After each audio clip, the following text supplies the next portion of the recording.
এবার একটু চিন্তা করেন, একটা পিঁপড়ার অধিকার নিয়ে নবীজি কতটুকু সচেতন ছিলেন।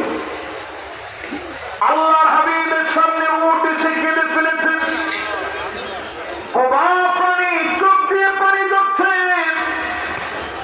আল্লাহ নবী, বিশ্ব নবীর বড় মায়া লেগে গেছে। আল্লাহ নবী, বিশ্ব নবী আর দেরি করে নাই। উটের চোখের পানিটা দেখে নবীজি ঘোষণা করলেন, উটের মালিককে। সাহাবী হাত তুললেন, নবী আমি দায়িত্ব পালন করছি।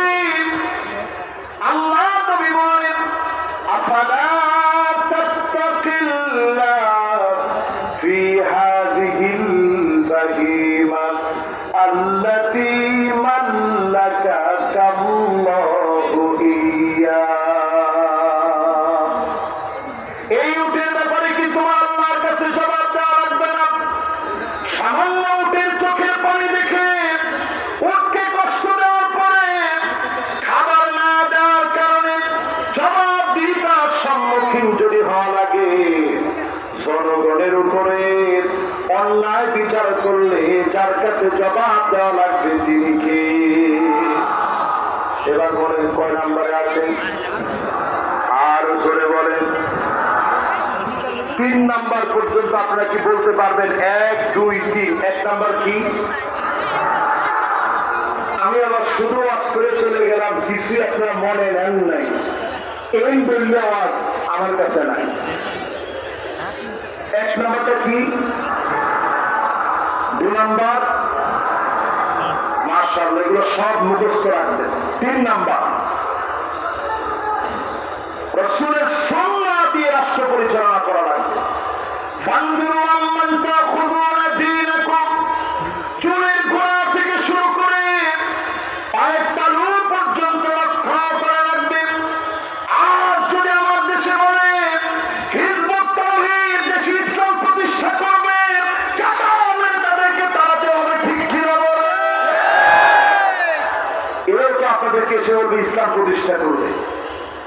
নতুন করে দেখবেন বাংলাদেশে একটা ফেতনা মাথা তারা দিউস। আমরা কাদিয়ানি নিয়ে অনেক সোচ্চার, কিন্তু নতুন যেই ফেতনা বের হয়েছে ওই ফেতনার নাম আহলে কোরআন।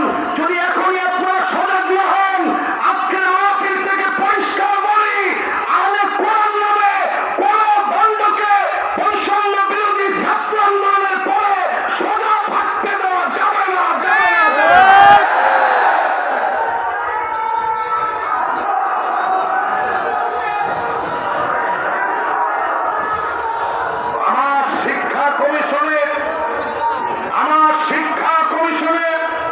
আমার ইসলাম শিক্ষা প্রণয়নে আহলে কোরআনের দাওয়াতের আকীদা প্রশ্ন স্পষ্ট কোন কাফের যদি দায়িত্ব নেয়, এদেরকে যদি সরানো না হয়, অনতি বিলম্বে ঘেরাও কার্যক্রম শুরু হয়ে যাবে। এ মাহফিল থেকে আমরা সজাগ করতে চাই। রাসূলুল্লাহ সুন্নাহর বাহিরে এক চুল যাওয়ার কোন সুযোগ মুসলমানের জীবনে নাই, ঠিক কিনা বলে? 4 নম্বরে যতজন আমার সামনে বসলেন, ইসলামী শাসন এমনি আসবে না, আল ইবতিলা মানে পরীক্ষা আসবে। আজকে তাকায় দেখেন, আমার বাংলাদেশের 1 জন 2 জন না 11 জন বাংলাদেশের শ্রেষ্ঠ সন্তানকে ফাঁসিয়ার অন্যায়ভাবে মৃত্যুর দিকে ঠেলে দিয়েছে, ঠিক কিনা বলে? যাদেরকে মৃত্যুর দিকে ঠেলে দেওয়া হয়েছে হিস্ট্রি গুলো একটু পড়ে দেখেন। মরহুম আব্দুল কাদের মোল্লা রাহিমাহুল্লাহ তিনি বলেছেন, আমাকে তোমরা ফাঁসির দিকে ঠেলে দিতে পারবে, আমার চোখে তোমরা পানি দেখবে না। আমি নিশ্চিত করে আজকে মাহফিল থেকে বলতে পারি, ইসলাম প্রতিষ্ঠার জন্য আন্দোলন করতে গিয়ে রাজাকার বলে যাদেরকে ফাঁসি দিয়েছে, এর পুরা বিচারিক কার্যক্রম অন্যায় জুলুম দিয়ে ভরা ছিল, ঠিক কিনা বলে? এক এক করে প্রমাণ আসবে, এক এক করে বাংলার মাটিতে প্রমাণ হবে। তাদের প্রত্যেকটা কথা, প্রত্যেকটা বিচার, প্রত্যেকটা লেখনী, প্রত্যেকটা সাক্ষী মিথ্যাভাবে গৃহীত করে জাতির শ্রেষ্ঠ সন্তানদেরকে ফাঁসি দেওয়া হয়েছে। এইরকম পরীক্ষা যদি দিন প্রতিষ্ঠা করতে গিয়ে, ইনসাফ আর ন্যায় বিচার প্রতিষ্ঠা করতে গিয়ে সামনেও যদি এরকম জুলুম আসে, আপনাদেরকে কি খুঁজে পাওয়া যাবে? এটা আওয়াজ করে বলেন, খুঁজে পাওয়া যাবে? আমরা দেখেছি যে আলেম জেলে গিয়েছে, ওই আলেমের হিম্মত কমে নাই, ওই হিম্মত তাদের আরো অনেক বেশি বেড়ে গিয়েছে। ঠিক কিনা? যে আলেম যত বেশি জেল খেটেছে, তার ইমান তত পাকা পুক্তা মজবুত হয়েছে। ঠিক কিনা বলে? যতদিন পর্যন্ত আল্লাহ রাব্বুল আলামিন আমাদেরকে দুনিয়ায় রাখবে, আমরা প্রত্যেকটা মুহূর্তে জীবন দেওয়ার জন্য প্রস্তুত থাকবো। জীবন দিয়েছেন কি? এই জীবন দিব কার জন্যে? চিল্লা বলেন, কার জন্যে? 4 নাম্বার শেষ। এবার কয় নাম্বার? 5 নাম্বারে যদি দিন কায়েমের পথে আপনি থাকেন, ন্যায় আর ইনসাফের পথে যদি থাকেন, সুরাইহ নামক যে কাদি, যার শাসন আমল, যার কাজী হওয়ার সময়টা এত বেশি প্রশংসিত ছিল, হযরত ওমর রাদিয়াল্লাহু তাআলা আনহুর সময় দায়িত্ব পালন করেছিলেন যেই কাজী, ইন্তেকালের সময় তিনি শুধু কাঁদতেছিলেন। সবাই প্রশ্ন করল, এত বছর ধরে আপনি কাজী, সবার ক্ষেত্রে আপনি ইনসাফ প্রতিষ্ঠা করেছেন।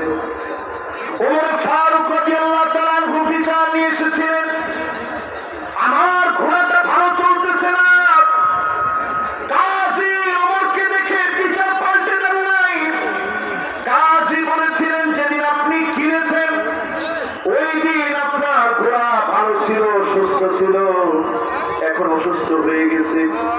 খলিফাতুল মুসলিমিন, আপনি বলেন তো দেখি, আগামী দিন আপনি সুস্থ থাকবেন, এর কোন গ্যারান্টি দিতে পারবেন? হযরত ওমর মুস্কি হাসি দিয়ে চলে গেলেন। বুঝে ফেললেন উনি যে কাজী নিযুক্ত করেছে, এই কাজী পক্ষপাতিত্ব করে কোনো বিচার করে না। জোরে কর আল্লাহু আকবার। তিনি ইন্তেকালের সময় কাঁদতেছেন। 60 বছর কাজী ছিলেন। আমাদের মানিককা কাজী ছিল কয় বছর? আর একখানা ডহরি হন না, ক বছর? 16 বছরে মানিককার অবস্থা কি?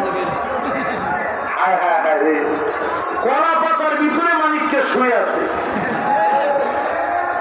মানিককারে কলা পাতা থেকে উঠায় আমার দেশের প্রশাসন গামছা লাগায় গলার ভিতরে। গরুরে দেখবেন মানুষ যদি একটু দড়ি লাগায়, একটু ডিলডাল করে লাগায়, কিন্তু মানিককারে ডিলডাল করে লাগায় নাই। গামছাটা টান দিয়া মানিককারে কয়, তুই মানিককা না? কখন? আমি কিন্তু মানিককা বলতাম না, কারণ সে নিজে স্বীকার করছে, তোর নাম মানিককা না? কখন? এই জন্য আমি বললাম মানিককা। সেই মানিককা বিচার করেছিল, প্রিয় আল্লাহকে ফাঁসির রায় দিয়েছে। এই মানিককাকে মেহমানদারি করতে মানুষ দেরি করে নাই। মাথায় হেলমেট ছিল, হেলমেটটা খুলে সিলেট আর চট্টগ্রামের ভাইয়েরা মেহমানদারি আর আতিথেয়তায় সবচেয়ে বেশি আগানো। যদি চট্টগ্রামের ভাইয়া পেত, মেহমানদারি আরেকটু বেশি হতো। সাতকানিয়ার লোকেরা পেলে মেহমানদারি কেমন হতো ওটার বলার দরকার নাই। মানিককার মতো বিচারপতিরা শুনে রাখেন, আল্লাহর নবী বিচার করতেছেন।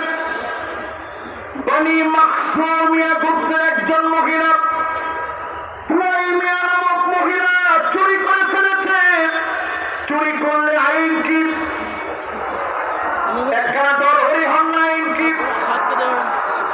চুরি করলে আইন হচ্ছে হাত কেটে দেওয়া। বনি মাকসুমিয়া গোত্রের মহিলা মক্কা বিজয়ের পরে কুরাইশ বংশের শ্রেষ্ঠ একজন রমণী চুরি করে ফেলেছে।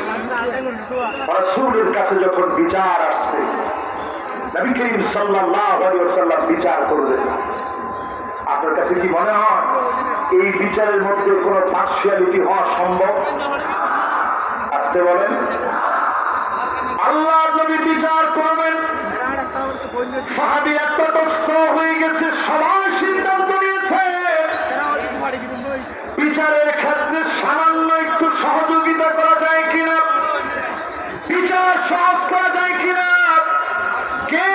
নবীজিকে গিয়ে বলবেন, নবীজির আদরের যায়েদ বিন হারিসা রাদিয়াল্লাহু তাআলা আনহুর সন্তান উসামা, নবীজির পালক পুত্রের সন্তান, নাতিতুল্য আদরের, যাকে নবীজি বলতেন হুব্বু রাসূলিল্লাহ, তুমি আমি নবীর মুহাব্বত, আমি নবীর শুকরান, আমি নবীর ভালোবাসা। ধরে করে আল্লাহু আকবার।